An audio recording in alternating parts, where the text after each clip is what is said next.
గారి చైర్మన్ వేయడము, అందులో ఈరోజు మాకందరికీ ఒక మినిమం వేజ్ అడ్వైజరీ బోర్డ్ డైరెక్టర్గా మాకంతా అవకాశం ఇచ్చిన ముఖ్యమంత్రి గారికి, అలాగే మా పేర్లు కానీ మా ఇండస్ట్రీస్ తరపు నుంచి వచ్చిన ప్రొఫెసర్స్, తర్వాత ఇండస్ట్రీస్ నల్సర్ మేడం వీరందరికీ మాకు జనక్ ప్రసాద్ గారి నాయకత్వంలో పనిచేయడం చాలా అదృష్టంగా భావిస్తూ,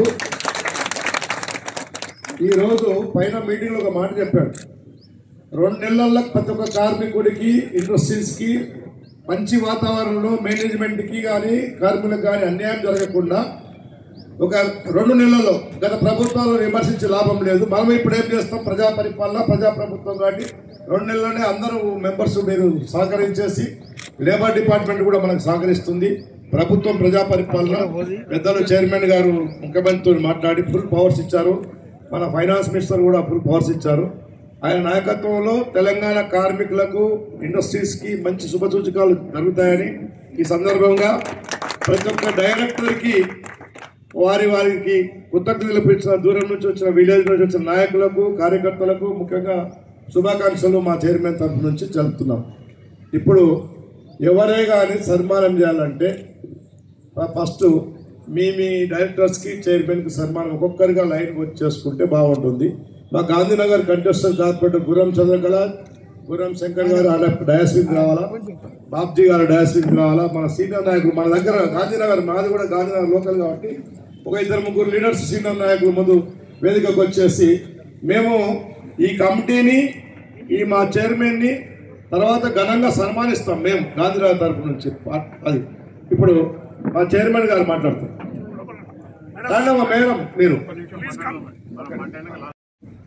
రాష్ట్ర కనీస వేతనాల సలహా మండలి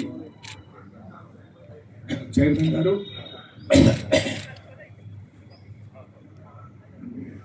మాకు స్వతహాగా ఏంటంటే నేను Narasimha Reddy INTC Singareni coal mines labour union senior vice ప్రెసిడెంట్ని, అదే రకంగా స్టేట్ వైస్ ప్రెసిడెంట్ కూడా పనిచేస్తూ ఉన్నాను. ఇక్కడ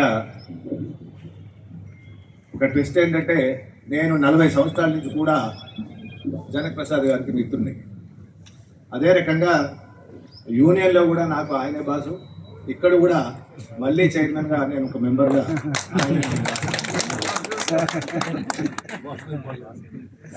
గత 40 సంవత్సరాల నుంచి ఆయనతో చేసినటువంటి సహకారంలో నాకు ఆయన గురించి కానీ ఆయన చేసే పనితనం గురించి పూర్తిగా తెలుసు.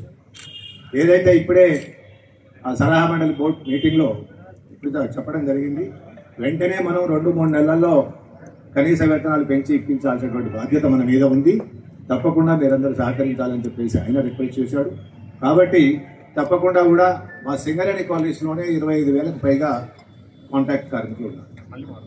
వాళ్ళకు కూడా జీతాలు పెంచాల్సినటువంటి అవసరం మా మీద ఉంది. కాబట్టి రాష్ట్రంలో ఉన్నటువంటి 1,20,00,000 మంది కార్మికులకు కూడా జీతాలు పెంచి ఈ రాష్ట్ర ప్రభుత్వానికి మంచి పేరు తీసుకువచ్చి ఈ 5 సంవత్సరాలే కాకుండా మరో 5 సంవత్సరాలు కూడా కాంగ్రెస్ ప్రభుత్వం వచ్చేలాగా తప్పకుండా చేయాల్సినటువంటి అవసరం ఉంది. కాబట్టి తప్పకుండా పెంచే ఏర్పాటు చేస్తామని చెప్పేసి కూడా నేను మా చైర్మన్ గారి తరఫున తెలియజేస్తా ఉన్నాను.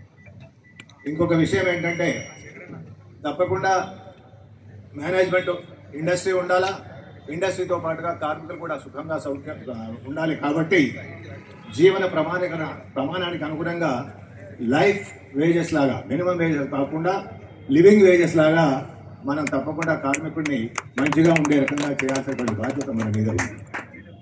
అయితే నాకు ఈ అవకాశం కల్పించినటువంటి పెద్దలు మన ముఖ్యమంత్రి రేవంత్ రెడ్డి గారు, అదే రకంగా మా మంత్రివర్యులు శ్రీధర్ బాబు గారు, మా మక్కాన్ సింగ్ రాజ్ ఠాకూర్ గారు, ఎమ్మెల్యే గారు, వీళ్ళందరికీ కూడా ధన్యవాదాలు తెలియజేస్తూ, ప్రధానంగా ఈ చైర్మన్ గారికి మరొకసారి నేను ధన్యవాదాలు తెలియజేస్తూ సెలవు తీసుకుంటాను.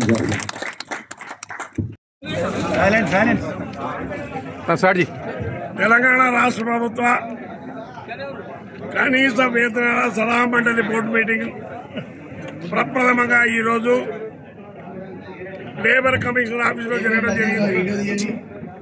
తెలంగాణ రాష్ట్రంలో ఉన్న 1,20,00,000 మంది కాంట్రాక్ట్ కార్మికుల జీతాలు పెంచడం కోసం తెలంగాణ రాష్ట్ర ప్రభుత్వం రేవంత్ రెడ్డి గారి నాయకత్వంలో కమిటీని నిర్మాణం చేయడం జరిగింది. ఆ కమిటీ రానున్న రోజుల్లో కోటి 20 లక్షల మంది కార్మికుల జీతాలు పెంచే విధంగా నిర్ణయం తీసుకుంటాం. గతంలో 12 సంవత్సరాల నుంచి తెలంగాణ రాష్ట్రంలో, అంతకుముందు 2 సంవత్సరాలు ఆంధ్రప్రదేశ్లో, 10 సంవత్సరాలు తెలంగాణలో కనీస వేతనాలు పెంపుకు నోచుకోలేదు. కార్మికులు దుర్భర జీవితాలు అనుభవించే పరిస్థితి ఏర్పడింది. రకరకాల కారణాలు చెప్పి కార్మికులను ఇబ్బంది పెట్టడం జరిగింది. భారతదేశంలో అన్ని వర్గాల వాళ్ళ జీతాలు పెరిగినాయి తప్ప ఈ కాంట్రాక్టు అవుట్సోర్సింగ్ కార్మికుల జీతాలు పెరగలేదు. ఈ ప్రభుత్వం వచ్చిన తర్వాత ఆ ఇంపార్టెన్స్ గుర్తించి రానున్న రోజుల్లో 100 డేస్లోనే మేము జీతాలు పెంచాలని ఆలోచిస్తున్నాం. తప్పకుండా వాళ్ళ జీతాలు పెంచి ఇటు పరిశ్రమల అభివృద్ధి కోసం, అటు వస్తువుల ఉత్పత్తి కోసం, కార్మికుల జీవిత విధానం బాగుపడటం కోసం కృషి చేస్తామని, అదే మొదటి మీటింగ్లో మేనేజ్మెంట్ సైడ్ మెంబర్లు కానీ, కార్మిక వర్గ సైడ్ మెంబర్లు కానీ, ఇంటర్నేషనల్ లేబర్ ఆర్గనైజేషన్ సంబంధించిన మెంబర్లు కానీ, తటస్థంగా ఉన్నటువంటి ఎక్స్పర్ట్ మెంబర్లు కానీ కమిటీకి పూర్తి సహాయ సహకారాలు అందిస్తామని తెలియజేశారు. వాళ్ల సలహా మేరకు తప్పకుండా జీతాలు పెంచి, జీవోలు ఇష్యూ చేపించి, గెజిట్ పబ్లికేషన్ చేపించి వాళ్ళ జీవితంలో రేవంత్ రెడ్డి గారి నాయకత్వంలో వెలుగు నింపుతామని తెలియజేస్తున్నాం. మినిమం వేజ్ బోర్డు సలహా మండలి సభ్యుడిగా ఈరోజు ప్రమాణ స్వీకారం చేసిన తర్వాత మొదటి మీటింగ్లోనే మా చైర్మన్ గారు చెప్పారు, మనం ఖచ్చితంగా 2 నెలల్లో మనం జీతాలు పెంచి ఇప్పించాల్సినటువంటి అవసరం ఉంది. నేను స్వతహాగా సింగరేణి కార్మికుడిని, సింగరేణి కార్మిక సంఘానికి నాయకుడిని.